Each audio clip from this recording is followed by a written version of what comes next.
महाराज जी, प्रश्न एक ये था छोटा सा कि आप अपने प्रवचनों में बताते हैं कि अगर कोई मतलब कहता है कि हमको ये कष्ट है, तो आप कहते हो कि पूर्व जन्म के कारण ये कष्ट आपको भी हो रहा है। आज मैं आपका प्रवचन सुन रहा था, मैं आया तो मैं आपके प्रवचन सुनता रहता हूँ, बहुत अच्छा लगता है और उससे मुझे बड़ा इंस्पिरेशन भी मिलता है। आज लेकिन सर मेरा कुछ पता नहीं, सौभाग्यता दुर्भाग्यता, आज आपने 1 घंटा नरक पे ही बोला। तो मैं बैठा हुआ था तो मैं सोच रहा था कि आज मेरा कौन सा दिन था कि मैं आया और महाराज जी नरक पे ही बोल रहे हैं। असल बात क्या है कि क्रम चल रहा है। अभी कल तक चला था अन्य लोगों का नीचे के, और फिर परसों चला था ऊपर के लोगों का, और आज प्रश्न हुआ नर्क का। तो नर्क का चल रहा था, अब उसे दुर्भाग्य न समझ के अपने को ये देखना है कि हम में वो आचरण तो नहीं जिससे नर्क जाते हैं। तो उसी में एक सवाल मेरे मन में आ गया था, वहीं बैठे बैठे आया था। महाराज जी अगर आपकी आज्ञा हो तो पूछूं मैं। सवाल ये था कि आप ये कहते हो कि जैसे किसी ने कहा कि मुझे कष्ट है, तो आप कहते हो कि ये पूर्व जन्म के कारण है, आप इस जन्म में अपना नाम जपिए तो ठीक हो जाएगा। यही होता है मूल, मैंने जो सुना है। लेकिन जो नरक वाली बात सुनी तब एक कंफ्यूजन ये हुआ कि मृत्यु के बाद अगर हम नरक जा ही रहे हैं और वहां पर हमको वो यातनाएं दी ही जा रही हैं, तो इसका मतलब है कि हमको तो दंड मिल ही रहा है। नहीं, अगर नाम जप करते हो तो नहीं, उसके आगे आप सुनना जी। अगर आज का सुना है, अगर आप कल कृपा करके रुको, तो परीक्षित जी यही प्रश्न करते हैं कि किसी न किसी व्यक्ति से शुभ और अशुभ कर्म बनी जाता है परमहंस जी से, तो क्या सबको नरक जाना पड़ता है? तो उनका नहीं, जो यहां अपने कर्म का प्रायश्चित कर लेता है। जैसे हम कहते हैं कि नाम जप करो, जैसे कोई कहता है हमसे बहुत पाप हो गए, अब मुझे बचा लो, तो हम कहते हैं भगवान की शरण में आओ और नाम जप करो, ये सब नष्ट हो जाएगा। इस बात पर विश्वास करो कि जैसे हम उदाहरण में देते हैं कि वकील और जज, वकालत में पक्का दोषी माना गया और जज ने उसे फांसी की सजा दे दी, लेकिन एक पॉइंट है, वो राष्ट्रपति के द्वारा अपने को माफ करवा सकता है अगर राष्ट्रपति माफ करे।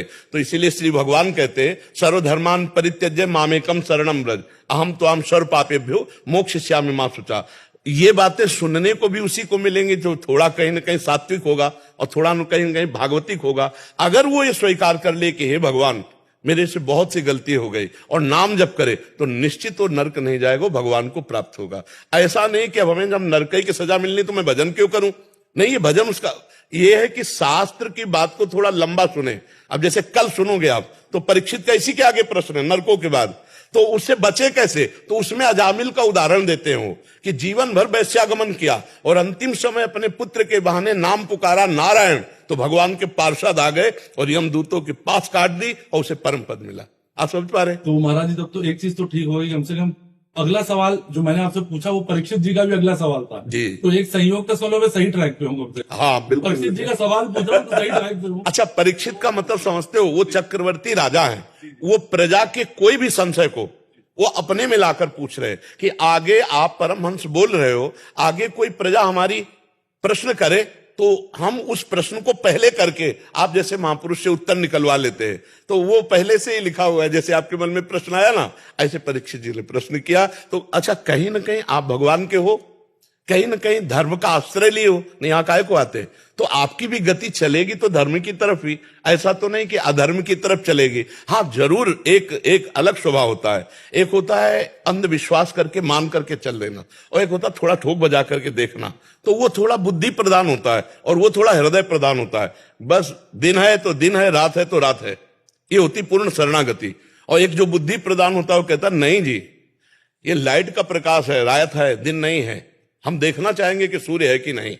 और एक होता है कि भगवान आपने कह दिया, उसे शरणागति कहते हैं। शायद अभी बुद्धि के हिसाब से थोड़ा ज्यादा चल रहा हूँ, हो सकता है कि वो शरणा वाली आ जाओगे, वो जब फिसलेगी बुद्धि ना तो शरण में आ जाएगी, क्योंकि धर्म में है। अधर्ममय बुद्धि तो अधर्म की तरफ भागती, धर्ममय फिसलेगी तो भगवान ही धर्म स्वरूप है, वो भगवान संभाल लेते। आपको सुनते रहते हैं तो बहुत जिज्ञासा। पहले इस बात का समाधान पाइए। आपने पूछा कि पूर्व जन्म का जो कर्म है वो आप कहते हो नाम जप करो तो नष्ट, आपको समाधान है इस बात का? समझा दिया सर। हाँ, इसको और समझना है कि जैसे बालक जो है माँ के गर्भ से निकलता है, उसकी एक आंख खराब होती है।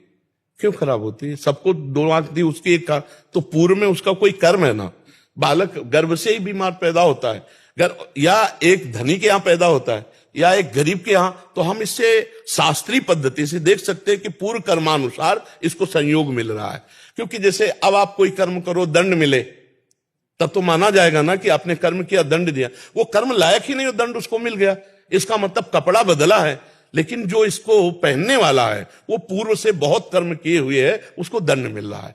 जैसे जेल की वर्दी अलग मिलती है ना, ऐसे ही कर्म भोग की, शरीर की अलग अलग, कोई बहुत धनी परिवार में जन्मा, कोई निर्धन परिवार में, कोई बहुत बुद्धि वाला, कोई मंद बुद्धि वाला, तो इन सब लक्षणों से लगता है पूर्व जन्म का कर्म परिणाम ही जीव के शरीर आदि और सुख संविधान को रचता है। अब इस जन्म में हम पशु थोड़ी कि पूर्व के कर्मों को भोगते रह जाए, अब हम ऐसे नवीन कर्मों का अनुष्ठान करेंगे, भागवतिक कर्मों का, जिससे पुराने कर्मों को विध्वंस करके हम भगवत प्राप्ति करें, हम महान स्थिति को प्राप्त हो, क्योंकि महान परमात्मा के अंश है। प्रायः उपदेश का यही स्वरूप रहता है जो आपको बताया है।